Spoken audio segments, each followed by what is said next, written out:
bicep curl. Gamit ko ang cable. Magkaparehas lang to doon sa tawag dito sa barbell curl na ginamit ko kanina.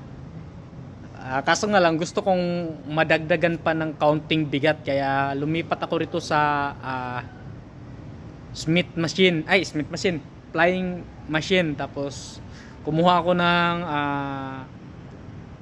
incline bench. Di pala, kumuha ako ng bench, ginawa ko ng incline para doon ako sumandal para mabawasan ko yung movement o momentum sa pag curl ng bicep ko. Tama ba?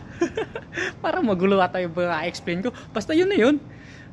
Ganun pa rin yung technique, time under tension technique pa rin. Tapos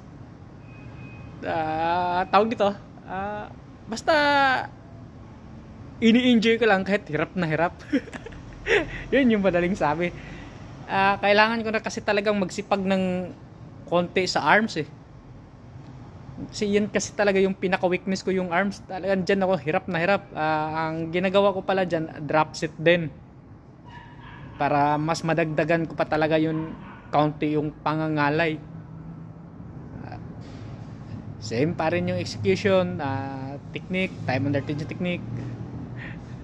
Tapos, ano pa ba? Ano bang ibang sabihin? Basta wala na akong ibang sabihin kasi alam ko, mas maraming expert to dito sa social media. Ang ano lang dito, nagkatalo lang, yung iba maraming alam pero kulang sa application. Alam mo kung bakit?